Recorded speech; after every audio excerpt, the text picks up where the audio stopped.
Hello everyone, my self Rahul brown और आज हम बात करने वाले हैं फिजियोलॉजिकल चेंजेस ड्यूरिंग प्रेगनेंसी के बारे में कि कोई भी किसी भी तरह की ड्यूरिंग प्रेगनेंसी की अगर बात की जाए तो प्रेगनेंसी के अंदर जो मैटरनल बॉडी होती है उसके अंदर क्या क्या किस तरह के चेंजेस आते हैं वो सारी चीजें इस वीडियो के अंदर देखेंगे। सबसे पहले मैं बात करूंगा रिप्रोडक्टिव सिस्टम की। तो रिप्रोडक्टिव सिस्टम के अंदर क्या क्या चेंजेस आता है। तो रिप्रोडक्टिव सिस्टम के अंदर मैं यूट्रस, सर्विक्स और वेजाइना तीनों के अंदर चेंजेस के बारे में बात करूंगा। सबसे पहले मैं बात करूंगा यूट्रस के अंदर। तो जो यूट्रस का जो वेट होता है वो 15 ग्राम से 1000 ग्राम हो जाता है, करेक्ट। और वॉल्यूम है वो इंक्रीज हो जाता है 5 लीटर और शेप है वो इलोंगेटेड से ओवल शेप हो जाता है ड्यूरिंग सेकेंड मंथ में। और मिड जेस्टेशन पीरियड की अगर बात की जाए तो उस समय राउंड शेप हो जाता है और एट ए टर्न की अगर बात की जाए ओवल से इलोंगेटेड शेप हो जाता है। उसके बाद में लेंथ हुआ, ब्रेथ हुआ, थिकनेस हुआ, तीनों के अंदर इंक्रीजमेंट होता है। लेंथ के अंदर 7.5 से 35 सेंटीमीटर इंक्रीजमेंट होता है। ब्रेथ के अंदर 5 सेंटीमीटर से 22.5 सेंटीमीटर का इंक्रीजमेंट होता है। और थिकनेस की अगर बात की जाए तो 2.5 से 20 सेंटीमीटर का चेंजेस आता है। सर्विक्स की अगर बात की जाए तो सर्विक्स क्या हो जाता है, सॉफ्टनिंग हो जाती है और उसको एक साइनोडाइल साइन बोला जाता है। सर्विक्स से एक वेस्कुलर हो जाती है, एंडोमेट्रियस सॉफ्ट हो जाती है और लेंथ है वो डबल हो जाती है और वॉल्यूम भी ऑलमोस्ट डबल ही हो जाती है। वेजाइना की अगर बात की जाए तो वेजाइना के अंदर क्या हो जाता है कि जो सर्कुलेशन, जो कलर है वो चेंजेस होता है। नॉर्मल लाइट पिंक कलर से एक पर्पल ब्लू कलर हो जाता है, उसको अपन चेडविक साइन बोला जाता है। एग्जाम में बहुत टाइम पूछा जाता है कि चेडविक साइन क्या होता है। तो चेडविक साइन के अंदर क्या होता है कि कोई भी किसी भी तरह का जो वेजाइना है, वेजाइना का जो नॉर्मल लाइट पिंक कलर है वो एक पर्पल कलर में चेंज हो जाता है ड्यूरिंग प्रेगनेंसी के समय, उसी को अपन चेडविक साइन बोला जाता है। और ये एक वेस्कुलर हो जाता है और एक फ्रीली सॉफ्ट हो जाता है। उसके बाद में नेक्स्ट बात करते हैं ओवरी और फेलोपियन ट्यूब के अंदर क्या चेंजेस आता है। हाइपरट्रोफी हो जाती है फेलोपियन ट्यूब। हाइपरट्रोफी का मतलब क्या हो जाता है कि कोई भी किसी भी तरह के जो फीमेल की जो बॉडी है उसके अंदर जो उसके ऑर्गन्स है, उसके जो टिश्यू है, उनकी एनलार्जमेंट हो जाती है, मतलब उनकी साइज बढ़ जाती है। अब ये कैसे होता है कि उनके अंदर क्या हो जाता है कि उसके जो सेल्स है अगर सेल का बढ़ेंगे तो जिस जाहिर सी बात है कि टिश्यू और ऑर्गन है वो भी क्या है, इंक्रीजमेंट होते हैं। फेलोपियन ट्यूब से वो एक वेस्कुलर होता है और कॉर्पस ल्यूटियम में प्रोजेस्टेरोन हार्मोन सेक्रेट करता है और कॉर्पस ल्यूटियम में वो एनलार्जमेंट हो जाता है अर्ली प्रेगनेंसी के समय। उसके बाद में जो टोटल वेट होता है ड्यूरिंग प्रेगनेंसी वो 12 केजी हो जाता है मैटरनल का प्लस रिप्रोडक्टिव वेट। उसके बाद में ब्रेस्ट की अगर बात की जाए तो ब्रेस्ट के अंदर किस तरह का क्या क्या चेंजेस आता है वो सारी चीजें देखते हैं ड्यूरिंग प्रेगनेंसी। तो जो ब्रेस्ट है वो एक वेस्कुलर हो जाता है और टोटल वेट है वो 0.4 केजी हो जाता है ब्रेस्ट का। और 8-16 वीक की अगर बात की जाए ड्यूरिंग प्रेगनेंसी तो पेल येलो कलर सेक्रेशन हो जाता है जिसको कोलेस्ट्रम बोला जाता है। पिगमेंटेशन ऑफ एरियोला की अगर बात की जाए वो डेवलपमेंट हो जाता है सेबेशियस ग्लैंड पे, उसको मोंटाजियस ट्यूबरकल्स जनरली बोला जाता है। उसके बाद में कार्डियोवैस्कुलर सिस्टम की अगर बात की जाए इसके अंदर किस तरह का चेंजेस आता है तो वो भी देख लेता हूं। तो कार्डियोवैस्कुलर सिस्टम की अगर बात की जाए तो हार्ट की साइज है वो 12% बढ़ जाती है। कार्डिक कैपेसिटी भी इंक्रीज हो जाती है 70 से 80 ml और ईसीजी है उसके अंदर भी अपीयरेंस के अंदर चेंजेस आता है। हार्ट है वो इंक्रीज होता है, हार्ट रेट है वो बढ़ जाती है और स्ट्रोक वॉल्यूम है वो भी बढ़ जाता है। जाहिर सी बात है कि अगर हार्ट रेट बढ़ेगी तो स्ट्रोक वॉल्यूम भी बढ़ेगा और कार्डिक आउटपुट भी बढ़ जाता है और जो कार्डिक आउटपुट है वो 30 से 40% बढ़ जाता है और हमारी जो डब्ल्यूबीसी है वो भी बढ़ जाती है। क्लोटिंग टाइम की अगर बात की जाए तो क्लोटिंग टाइम घट जाता है, वो 12 मिनट से 8 मिनट पे आ जाता है, इसलिए क्लोटिंग टाइम घट जाता है ड्यूरिंग प्रेगनेंसी के समय। ब्लड प्रेशर की अगर बात की जाए तो ब्लड प्रेशर के अंदर सिस्टोलिक और डायस्टोलिक दो तरह के प्रेशर होते हैं। सिस्टोलिक की अगर बात की जाए तो सिस्टोलिक के अंदर स्लाइटली चेंजेस आता है, बट अगर डायस्टोलिक की बात की जाए तो डायस्टोलिक के अंदर 5 से 10 mmHg है वो डिक्रीजमेंट हो जाता है। उसके बाद में रेस्पिरेटरी रेट की अगर बात की जाए तो रेस्पिरेशन रेट है वो अल्टर हो जाती है। मतलब रेस्पिरेशन रेट की अगर बात करूं मैं तो जो रेस्पिरेशन रेट है वो क्या है, सेम रहती है, चेंजेस नहीं होती। अमाउंट ऑफ एयर की अगर बात की जाए जब एक्सहेल्ड होती है तो वो बढ़ जाती है 7 से 11 लीटर बढ़ जाती है। रिप केस है डिस्प्लेस हो जाती है अपवर्ड। किस तरह से, ध्यान से सुनिएगा कि ड्यूरिंग प्रेगनेंसी की अगर बात की जाए तो ड्यूरिंग प्रेगनेंसी के समय क्या हो जाता है, यूट्रस की साइज बढ़ जाती है और जब यूट्रस की साइज बढ़ जाती है जिसकी वजह से जो हमारे जो रिप्स है वो भी क्या है, एक्सपेल होते हैं और अबाउट 4 सेंटीमीटर वो क्या है, एक्सपेल हो जाते हैं।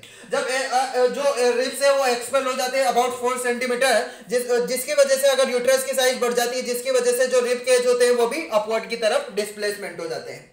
नेसल कंजेशन की अगर बात की जाए वो एक नोज ब्लेड हो जाती है। उसके बाद में यूरिनरी सिस्टम की अगर बात की जाए, ड्यूरिंग प्रेगनेंसी के समय यूरिनरी सिस्टम के अंदर क्या चेंजेस आता है, तो वो सारी चीजें देख लेते हैं। किडनी की जो लेंथ है वो बढ़ जाती है, 1 से 1.5 सेंटीमीटर बढ़ जाती है। यूरेटर की अगर बात की जाए तो इलोंगेटेड हो जाता है, यूरेटर वाइडन हो जाता है एंड कर्व्ड हो जाता है।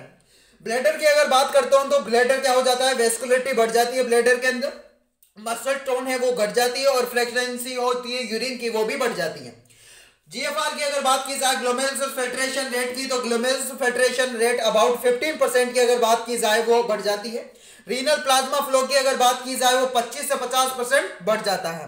गैस्ट्रोइंटेस्टाइनल सिस्टम की अगर बात की जाए वो क्या होता है, ध्यान से अगर गैस्ट्रोइंटेस्टाइनल ट्रैक्ट की अगर बात करूं इसके अंदर क्या चेंजेस आता है, तो ओरल कैविटी की अगर बात की जाए तो सबसे पहले टाइलिन। टाइलिन की अगर बात की जाए तो टाइलिन क्या होता है कि कोई भी किसी भी तरह का अगर एक्सेसिव सेक्रेशन हो जाता है या कोई भी किसी भी तरह का एक्सेसिव सलाइवेशन हो जाता है या कोई भी किसी भी तरह का एक्सेसिव सेक्रेशन हो जाता है हमारे स्लाइवा का, उसको बोला जाता है टाइलिन। और ये प्रमोट कर जाता है टूथ को डिके और गम्स है मोर सेंसिटिव हो जाता है, जिसकी वजह से स्लेव फूल जाते हैं और ब्लीडिंग हो जाती है इजीली। और चेंज हो जाता है सेंस इन द टेस्ट। और पीका की अगर बात की जाए तो पीकापन बढ़ते हैं थर्ड ईयर के अंदर, करेक्ट। आगे जाके देखेंगे पीका के बारे में, जब थर्ड ईयर की बात की जाए तो थर्ड ईयर में देखेंगे कि पीका क्या होता है। तो पीका एक ईटिंग डिसऑर्डर है और इसके अंदर न्यूट्रिशन वैल्यू नहीं होती। जैसे मान लो कोई भी किसी भी तरह का चौक हुआ, कोई भी किसी भी तरह का रबर हुआ, कोई भी किसी भी तरह का स्टेज पेंसिल हुई, करेक्ट। तो ये सारे इनके अंदर क्या होता है, ये एक ईटिंग डिसऑर्डर है बट इनके अंदर किसी भी तरह की न्यूट्रिशन वैल्यू नहीं होती है। उसके बाद में स्टोमक और इसोफेगस की अगर बात की जाए तो इसके अंदर क्या चेंजेस आता है during pregnancy. Presence of morning sickness होती है, ये तो अक्सर होता ही है फीमेल के अंदर ड्यूरिंग प्रेगनेंसी के समय, कि गैस्ट्रिक रिफ्लेक्शन हो जाता है, कॉन्स्टिपेशन हो जाता है, हार्ट बंद होने लग जाता है, गैस्ट्रोइंटेस्टाइनल मोटिलिटी हो जाती है, वो रिड्यूस हो जाती है।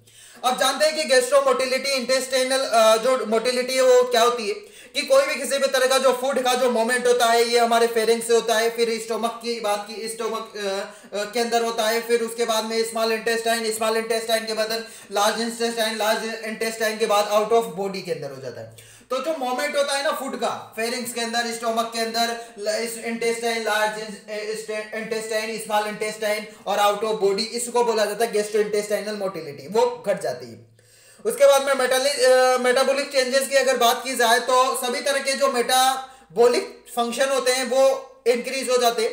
प्रोटीन मेटाबॉलिज्म की अगर बात की जाए वो बढ़ जाता है और फैट मेटाबॉलिज्म भी बढ़ जाता है और आयरन डिमांड है वो भी बढ़ जाता है। मैंने क्या कहा कि सभी तरह के जो मेटाबॉलिक फंक्शन है वो बढ़ेंगे, प्रोटीन मेटाबॉलिज्म भी बढ़ेगा, फैट मेटाबॉलिज्म भी बढ़ेगा और आयरन डिमांड है वो भी बढ़ती है। मोस्टली हर फीमेल के अंदर ड्यूरिंग प्रेगनेंसी के समय क्या हो जाता है कि कोई भी किसी भी तरह के मतलब जो आयरन की कमी हो जाती है, एनीमिया के चांस ज्यादा होते हैं और उनके अंदर आयरन के जो टेबलेट देने पड़ते हैं इसकी वजह से, क्योंकि आयरन की कमी हो जाती है, ऑलमोस्ट वो डबल हो जाता है, आयरन की जो डिमांड है ना वो ऑलमोस्ट डबल हो जाती है। उसके बाद में टेबलेट देने से, इसलिए कैप्सूल वैप्सूल देते हैं, आयोडीन के जो प्रोडक्ट है जिनसे आयोडीन मिलता है वो सारी चीजें देते हैं ड्यूरिंग प्रेगनेंसी के साथ।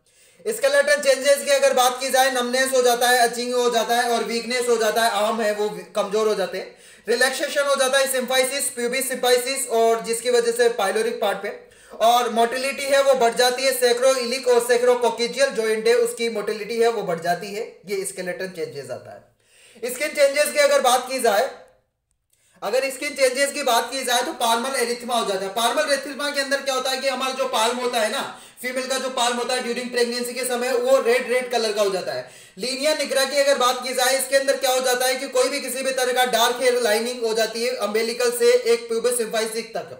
जो फीमेल जो जब प्रेग्नेंट होती है, जब प्रेगनेंसी होती है उस समय क्या हो जाता है कि अम्बेलिकल से जो प्यूबिस सिम्फाइसिस तक एक डार्क कलर की लाइनिंग रन करती रहती है, उसको बोला जाता है लीनिया निग्रा।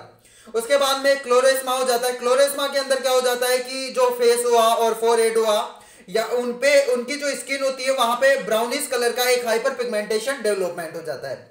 उसके बाद में स्टेटा ग्रेनुलम की अगर बात की जाए, स्टेटा ग्रेनुलम क्यों डेवलपमेंट हो जाता है, क्योंकि फैट का जो सेक्रेशन बढ़ जाता है और कोई भी किसी भी तरह का ऑर्गन की साइज बढ़ जाती है, फीमेल के जो ऑर्गन जैसे यूट्रस की साइज बढ़ जाती है और उसके अंदर जो फैट की मात्रा बढ़ जाती है, जिसकी वजह से एक स्टेटा जो ग्रेविडियम हो जाता है।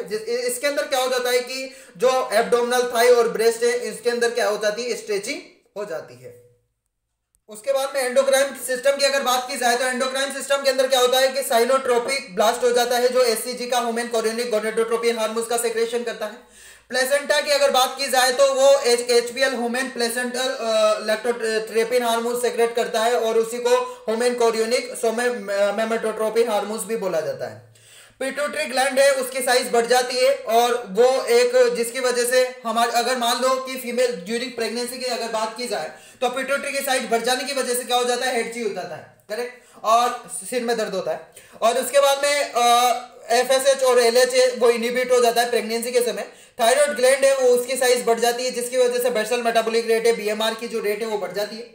एड्रेनोकॉर्टिकॉइड थायराइड हार्मोन से बढ़ जाता है, एस्ट्रोजन प्रोजेस्टेरोन का लेवल है वो भी बढ़ जाता है और पैराथायरॉयड भी बढ़ जाता है। मतलब मैं ऐसा बोलूं कि ऑलमोस्ट सभी हार्मोन है वो बढ़ जाते हैं, करेक्ट, बट यहाँ पे जो कुछ हार्मोन है वो इनहिबिट करते हैं, करेक्ट, बट मैक्सिमम अगर कंडीशन की अगर बात करूं मैक्सिमम जो हार्मोन्स होते हैं वो ड्यूरिंग प्रेगनेंसी के समय बढ़ जाते हैं। साइकोलॉजिकल चेंजेस की अगर बात करें तो जिस तरह से हार्मोनल चेंजेस आता है ड्यूरिंग प्रेगनेंसी के समय उस तरह से क्या क्या साइकोलॉजिकल चेंजेस आता है। हार्मोन्स लेवल्स कॉन्स्टेंटली फ्लक्चुएटिंग हो जाता है जिसकी वजह से एंजाइटी फील होती है, डिप्रेशन हो जाता है, सैडनेस हो जाती है, इलेशन हो जाता है, कंफ्यूजन हो जाता है, मूड स्विंगिंग हो जाता है, इरिटेबिलिटी हो जाती है। ये सारी जो साइकोलॉजिकल चेंजेस आते हैं ड्यूरिंग प्रेगनेंसी के समय। उसके बाद में डिस्कम्फर्ट ऑफ द प्रेगनेंसी की अगर बात की जाए तो क्या क्या है, सबसे पहले डाइजेस्टिव सिस्टम की अगर बात की जाए इसके अंदर नोजिया और वोमिटिंग हो जाती है, मॉर्निंग सिकनेस तो ऑलमोस्ट सभी के अंदर होती है, कॉन्स्टिपेशन हो जाती है, फ्लक्चरिंग हो जाती है, ब्लीडिंग हो जाती है गम्स से और खून बहना स्टार्ट कर जाता है और हार्ट है वो बर्निंग हो जाती है। सर्कुलेटरी सिस्टम की बात की जाए तो डेजिंग हो जाता है, इन्फेंटिंग हो जाता है, स्वेलिंग हो जाता है, फिट वेरिकोज वेन हो जाता है। जो ड्यूरिंग प्रेगनेंसी के समय अगर बात की जाए तो उस समय क्या हो जाता है कि जो फीमेल होती है उसका जो पाँव होता है वो क्या है, फूल जाता है, वेरिकोज वेन हो जाता है। वेरिकोज वेन का मैंने सेपरेटली वीडियो बनाया, वहां से आप देख लीजिएगा, वीडियो के डिस्क्रिप्शन में मैं लिंक दे दूंगा। मस्कुलो और जो मस्कुलो स्केलेटल सिस्टम की अगर बात की जाए जो लेग है वो क्रैम्प हो जाते हैं और जो पीछे से बैक से पेन होता है। और गाइनो और जो गाइनोटो यूरिनरी सिस्टम की अगर बात की जाए यूरिनरी सिस्टम के अंदर क्या चेंजेस आता है, जैसे जो यूरिन की जो पासिंग जो यूरिन पास होता है ना उसकी फ्रीक्वेंसी बढ़ जाती है और जिसकी वजह से जो होल्ड करने यूरिन को जो होल्ड करने में डिफिकल्टी होती है, करेक्ट, ल्यूकोहोरिया कंडीशन हो जाती है। और इंटेगुमेंट्री सिस्टम की अगर बात की जाए इसके अंदर जो स्किन है वो इचिंग हो जाती है और स्किन के अंदर डार्कनिंग हो जाती है। स्किन के अंदर दो कंडीशन हो जाती है इंटेगुमेंट्री सिस्टम के अंदर, एक इचिंग कंडीशन और एक डार्कनिंग कंडीशन। उसके बाद में नर्वस सिस्टम की अगर नर्वस सिस्टम की बात की जाए तो नर्वस सिस्टम के अंदर कार्पल टनल सिंड्रोम हो जाता है, इंसोम्निया हो जाता है। कार्पल टनल सिंड्रोम के अंदर क्या हो जाता है कि ड्यूरिंग फ्लेक्सर अगर मैं बात की जाए कोई भी किसी भी तरह का जो फ्लेक्सर रेटिकुलम होता है, फ्लेक्सर रेटिकुलम के अंदर जो मीडियन नर्व होती है अगर उसका कंप्रेस हो जाता है तो जिसकी वजह से एक कार्पल टनल सिंड्रोम हो जाता है। और इसके अंदर क्या हो जाता है कि 3.5 फिंगर होती है उसके अंदर सेंसेशन है वो लॉस हो जाता है, मतलब उसके अंदर किसी भी तरह का कोई फील नहीं होता और एप्स लाइक हैंड हो जाता है, जनरली सेंसेशन लॉस हो जाता है। जब मैंने मीडियन नर्व पढ़ाई थी, जब मीडियन नर्व बताई थी तो वहां पे मैंने डिटेल में बताया था कि किस तरह से चीजें हो जाती है, वो सारी चीजें वीडियो के डिस्क्रिप्शन में मैं लिंक दे दूंगा कार्पल टनल सिंड्रोम का। उसके बाद में डायग्नोस्टिक ऑफ प्रेगनेंसी की अगर बात की जाए तो कुछ साइंस है, जैसे प्रेजेप्शन साइंस से अगर बात की जाए वुमन एक्सप्रेशन हो जाता है, एमनोर्मिया हो जाता है, मॉर्निंग सिकनेस हो जाती है, फ्रीक्वेंसी ऑफ मैच्योरेशन हो जाती है, फटीग हो जाती है, एनलार्जमेंट ऑफ ब्रेस्ट हो जाता है। ये सारी चीजें हैं, ये सारा एक सेपरेट वीडियो बनाऊंगा और उसके अंदर मैं बताऊंगा। तो इस वीडियो के अंदर मैंने जितना भी बताया कोई भी किसी भी तरह का ये बताया कि कोई भी ड्यूरिंग प्रेगनेंसी की अगर बात की जाए तो प्रेगनेंसी के समय जो किस तरह के जो चेंजेस आते हैं हार्मोन्स की वजह से, साइकोलॉजिकल चेंजेस की वजह से, किस तरह के डाइजेस्टिव सिस्टम के अंदर, एंडोक्राइन सिस्टम के अंदर, रिप्रोडक्टिव सिस्टम के अंदर, सबके अंदर किस तरह के चेंजेस आते हैं, वो सारी चीजें मैंने बताई। आशा करता हूं कि ये वीडियो आपको पसंद आया होगा। अगर ऐसा हुआ है तो please like share and subscribe my medicos studio YouTube channel और जो इसके नोट्स है अपने टेलीग्राम चैनल पे अपलोड कर दूंगा। Thank you.